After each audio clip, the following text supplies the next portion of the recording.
Hola Rebahaners, como está pose Robert Lewandowski, Marcus Alonso, Ousmane Dembele, Spaghetti Bologna, Solaria, Kue Esmeralda, yang artinya, halo Rebahaners dimanapun kalian berada, bagaimana kabarnya?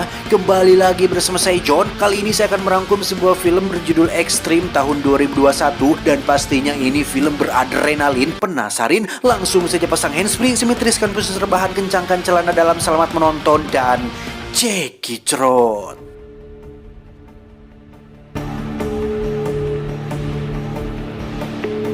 Berlatar di Barcelona, kisah diawali dengan memperlihatkan seorang pria berambut panjang bernama Lucero. Ini bebenguknya, seorang anak dari bos mafia Spanyol yang saat ini sedang berada di markas bos mafia Kolombia, yang mana dalam setengah jam lagi akan diadakan pertemuan para bos-bos besar dari seluruh penjuru dunia untuk menentukan siapa yang akan menjadi calon pemimpin tertinggi dunia kriminal selanjutnya. Igual, Romeo, estás, parce. Bien. Vamos a brindar. Así mi padre puede ocupar el sillón de juez. Y mi hijo Tomasín, el de tesorero. Tak sendiri, Lucero memiliki partner yang sudah dianggap seperti adik sendiri bernama Maximo atau biasa dipanggil Max. Ini orangnya, dialah tokoh utama atau jagoan kita semua yang memilih untuk menunggu di luar dan mengamati keadaan di sekitar. Jóvenes, ¿tienen ustedes fuego?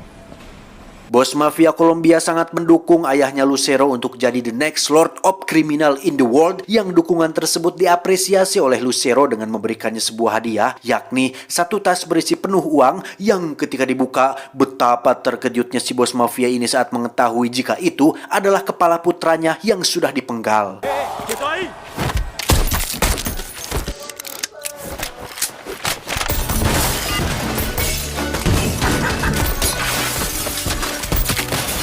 Ya, mereka berdua berhasil membantai habis seluruh kelompok mafia Kolombia, di mana Lucero meminta ajudannya untuk menghubungi sang ayah bahwa pertemuan para bos-bos ini hanyalah sebuah jebakan. Lah, jebakan dari mana? Orang si Lucero sendiri yang mulai. Tak cukup sampai situ, Maximo yang tidak tahu apa-apa pun diajak untuk menghancurkan bisnis narkoba milik si bos mafia Kolombia ini, di mana mereka berdua membantai seluruh karyawan yang ada di sana, yang sebagian besar dari mereka hanya mencari sesuap nasi tanpa ikut campur dalam urusan bisnis ini.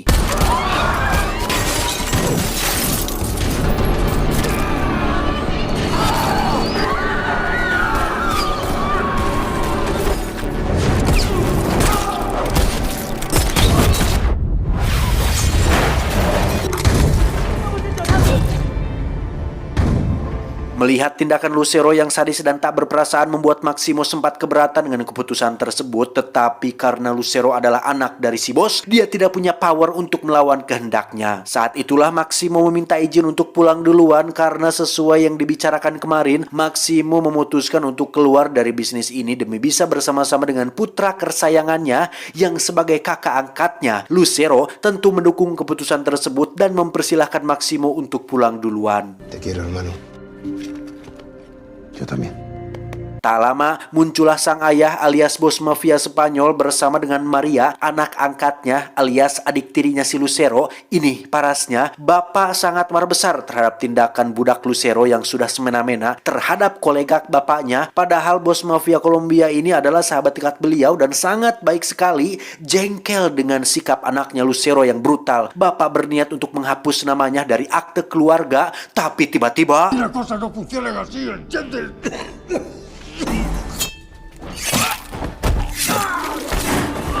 ya, Mas Jepang ini rupanya lebih memihak kepada Lucero ketimbang majikannya sendiri, di mana Lucero sudah benar-benar gelap mata dan diliputi nafsu serakah untuk menjadi pemimpin dunia kriminal, sampai-sampai dia tega untuk membunuh bapaknya sendiri hanya karena ingin menjadi penguasa, sekaligus kesal dengan sang ayah yang lebih sayang kepada adik-adik angkatnya seperti Maria dan Maximo. Sementara Maria berhasil kabur dengan cepat, Maximo terlihat baru tiba di apartemen untuk segera berangkat pindahan ke kota lain untuk memulai hidup baru. Sang anak pun berpamitan kepada Bibi yang selama ini telah membantu Maximo menjaga anaknya di rumah, yang ketika si Bibi sudah keluar, dia terlihat menerima sejumlah uang dari seorang pria tak dikenal yang ada di dalam mobil.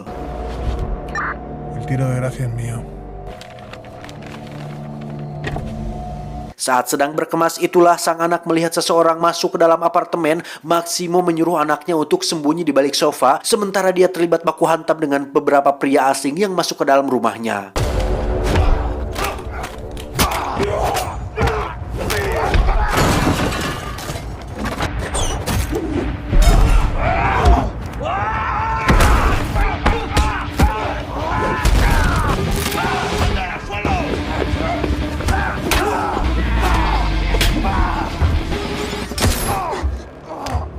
Perkenalkan, dia bernama Finito, tangan kanan Lucero yang ternyata aksi ini merupakan atas perintah darinya. Rupanya Lucero ingin membantai habis semua orang yang dekat dengan ayahnya, termasuk Maximo beserta dengan anak kesayangan satu-satunya. Por favor, es mi hijo.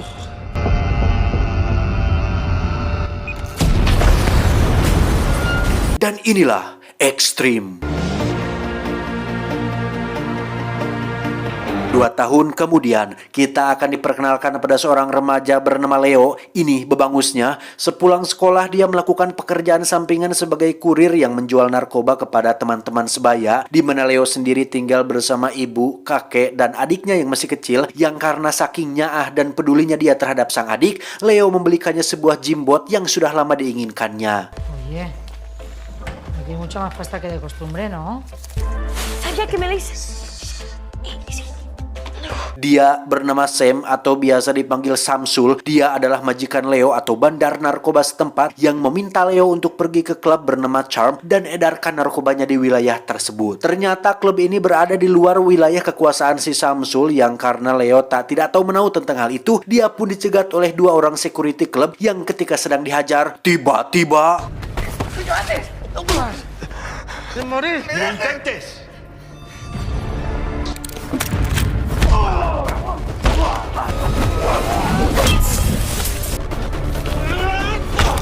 ya, ternyata itu adalah Max alias Maximo. Entah bagaimana dia bisa selamat dari ledakan waktu itu, tetapi Max yang sudah berjenggot ini pun dengan baik hati membawa Leo ke tempat tinggalnya dan mencoba mengobati luka yang didapatkannya dari insiden tadi.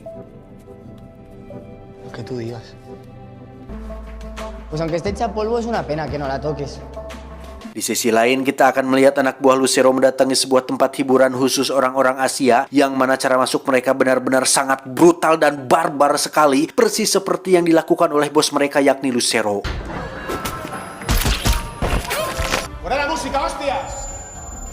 A ver si nos entendemos, ¿eh? Kedatangan Finito dan Mas Jepang kemari adalah untuk mencari seorang bos mafia dari Asia. Awalnya si bos Asia tidak mengaku, tetapi setelah melihat tamunya dibunuh satu persatu, si bos Asia pun berdiri dan terpaksa mengaku jika dirinya lah orang yang dicari. ¿Va a pasar?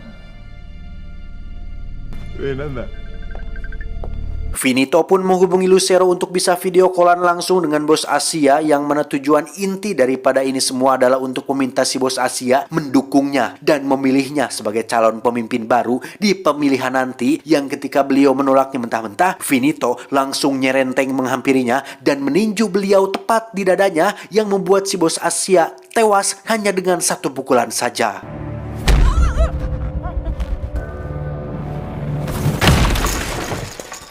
Kembali ke Leo dan Max yang semakin hari semakin dekat saja. Max melihat Leo seperti putranya sendiri dan ingin menolongnya seperti dia menolong putranya sendiri, dengan cara mengajari Max berkelahi supaya lain kali dia bisa menjaga dirinya sendiri.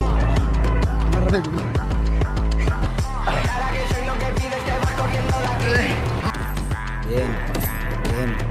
Que te cubras.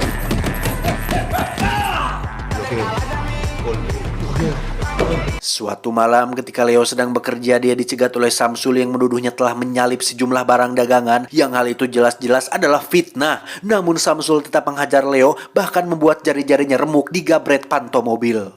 Quita eso. Beberapa hari berlalu, Leo tak kunjung ada kabar sehingga membuat Maximo mendatangi gereja tempat dia biasa berdoa, yang di situ dia akhirnya jujur bahwa dirinya terlalu malu untuk menemui Maximo yang sudah mengajarinya bela diri, ternyata masih saja babak belur dihajar oleh orang lain. Si tuviera un padre, pues estas cosas no me pasarían.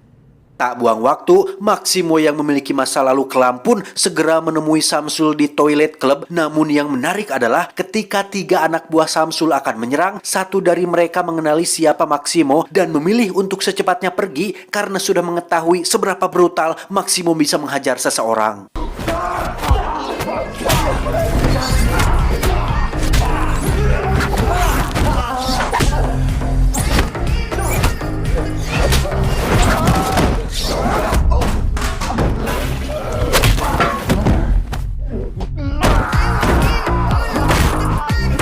Keesokan harinya, Maximo mendatangi rumah Maria, putri angkat ayahnya Lucero yang sempat kabur di adegan awal. Selama 2 tahun ini mereka berdua ternyata sudah bekerja sama untuk membalas dendam kepada Lucero dan mencegahnya menjadi pemimpin dunia kriminal.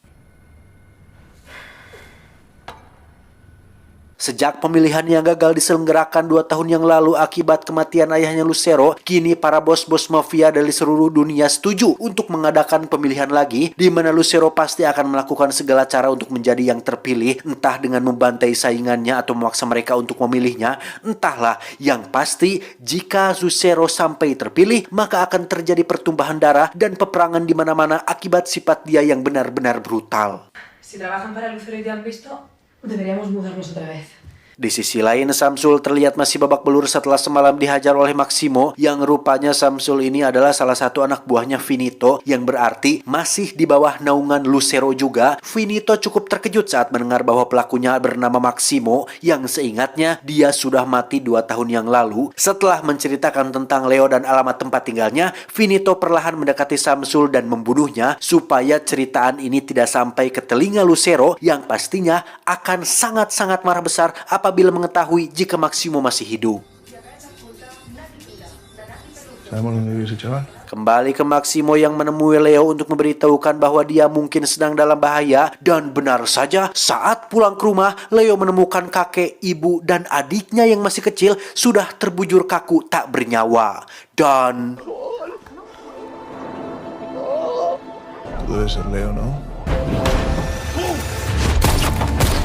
postur tinggi besar membuat Finito sulit sekali untuk ditumbangkan. Beruntung ada Leo yang berhasil mendapatkan pistol yang membuat Finito memilih untuk kabur dari sana. Setelah keluarganya tewas, Leo pun dibawa ke rumah Maria untuk diamankan. Karena terus menangis meratapi nasib keluarganya yang malang, Maria mencoba menenangkan Leo bahwasannya Maximo juga mengalami hal serupa ketika dia kehilangan putra satu-satunya.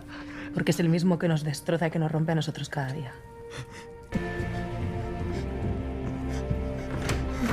Maria sempat mengajak Maximo untuk berhenti melanjutkan misi balasan dendam ini daripada kembali timbul korban jiwa. Tetapi Maximo yang sudah merasa sudah jauh melangkah pun tak ingin kabur dan mundur, dan akan terus memburu Lucero sampai didapatkan, dan balas dendamnya terbalaskan dengan sangat puas dan loginawi. Huir no va conmigo. Berkat kemampuan hack yang Maria miliki, diketahui jika Finito meminta bantuan pasukan kepada bendaharanya si Lucero yang kebetulan tinggal di kota ini, yang mana pasukan tersebut akan datang ke tempat tinggal Maximo, sehingga dia segera pergi ke sana duluan untuk menyambut kedatangan antek-antek pembunuh ini. Voy a matarlos a todos.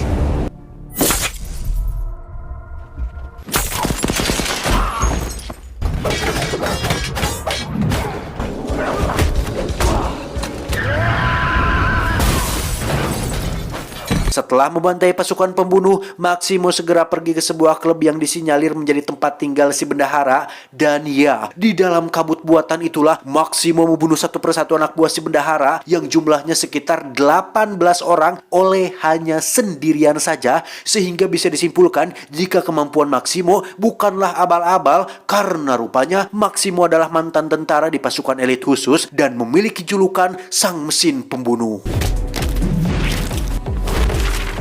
¡Está por allí!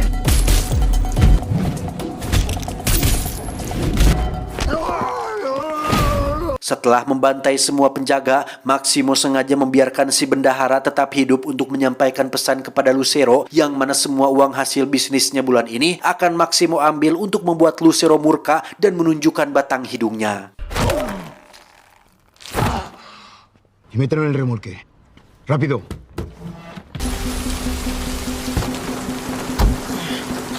Dan benar saja strategi itu berhasil membuat Lucero jauh-jauh terbang dari luar negeri pulang kembali ke Barcelona setelah mendengar penghasilannya bulan ini sudah dicuri oleh seseorang, di mana si bendahara sendiri sudah dalam kondisi tanpa pakaian dan duduk tepat di atas plastik yang seperti sudah Anda bisa tebak, Lucero yang memiliki watak keji ini pastinya tidak akan memaafkan satu kesalahan pun yang dilakukan oleh anak buahnya. Pero comportarse como un hombre y mostrar respeto. Satu hal yang menarik, Lucero rupanya pernah tinggal di Jepang selama 5 tahun untuk mempelajari budaya di sana, yang mana si Mas Jepang yang selalu ngingintil ini adalah sahabat dekatnya waktu di sana. Melihat Lucero semakin lama semakin kejam dan tak memberi kesempatan kepada anak buahnya sendiri, membuat si Mas Jepang ini mulai merasa khawatir atau tidak regreg karena kekejaman bisa membuat seseorang menjadi lemah. Katanya, bukan menjadi segan atau hormat, semua anak buah akan menjadi takut kepada Lucero, yang hal itu bisa memicu kehancuran bagi Lucero sendiri. Kembali ke Maximo dan kawan-kawan yang rupanya sudah memasukkan alat pelacak pada tubuh si bendahara, yang mana saat lokasinya sudah ditemukan, Maria dan Maximo yang sedang kelelahan pun tak sadar jika Leo diam-diam mengambil pistol mereka dan berniat untuk mendatangi lokasi tersebut demi bisa membalas dendam kepada Finito atas kematian keluarganya, yang saat sudah sampai di sana justru Leo lah yang harus dihajar habis-habisan. Tetapi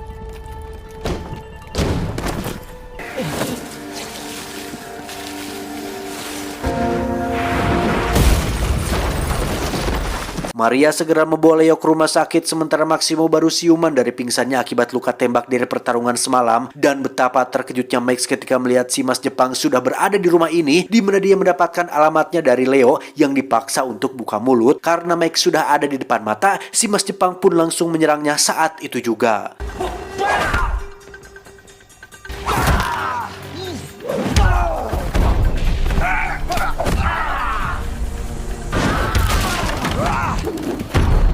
Pertarungan pun berjalan tak seimbang ketika Max harus menahan rasa sakit akibat luka tembak di paha. Namun karena dia adalah Maximo, sang mesin pembunuh, selalu saja ada celah untuk bisa mengalahkan lawan, sekaligus mendapatkan informasi tentang di mana Lucero berada saat ini. Lucero sendiri baru tiba di markas besar para petinggi kriminal dari seluruh dunia untuk menghadiri pemilihan pemimpin baru, yang karena saking excitednya, Lucero adalah orang pertama yang tiba di sini, yang ketika sedang berada di lift, dia ditelepon oleh nomor si Mas Jepang yang ternyata itu adalah Maximo yang memberikan ancaman melalui kata-kata, yaitu ente sebentar lagi akan mati. ¿Me oyes? Sebelum pergi ke markas besar, Maximo pun menyempatkan mampir ke rumah sakit untuk melihat kondisi Leo saat ini, di mana Max benar-benar merasa sangat handeel, atau istilahnya itu kesal sendirilah dengan apa yang menimpa Leo saat ini, apalagi ketika Leo meneteskan air mata saat teringat dengan keluarganya, yang hal itu juga membuat Maximo teringat dengan putra satu-satunya yang kini sudah tiada. Lucero es él. Está aquí. Ya, Maximo pun hubak-habik membantai seluruh pasukan Lucero, yang mana dari sekian banyak penjaga, tidak ada satupun yang sanggup melumpuhkannya, sehingga itu membuat Lucero semakin lumayan ketar-ketir akan kemunculan adik angkatnya tersebut.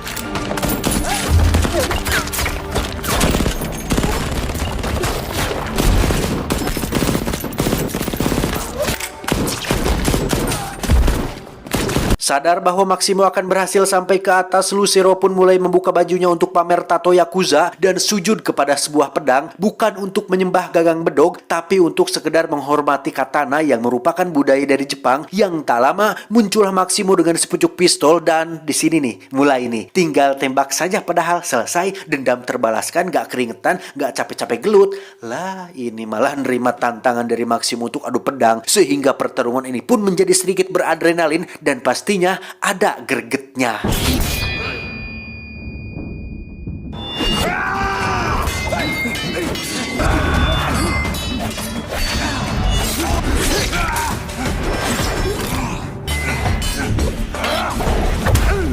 Dan ya, saat Lucero sudah kalah dan tinggal dipenggal kepalanya, muncullah si Maria yang sudah ditawan oleh Finito, sehingga Maximo terpaksa menunda balas dendamnya dan harus rela dihajar oleh Lucero.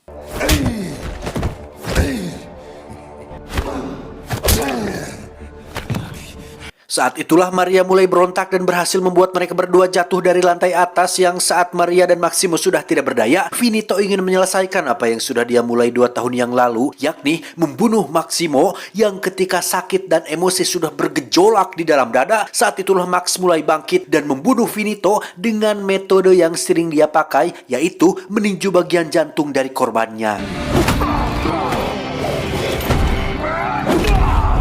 Melihat Finito sudah maut, Lucero pun langsung menyerang mereka berdua yang karena Lucero ini bukanlah medog yang bisa melawan 2 orang sekaligus. Dia pun harus kalah dan dibuat berlutut yang dengan 2 bilah pisau ninja. Lucero pun tewas dengan cara ditusuk di jantung dan kepala bagian belakangnya. Mamam.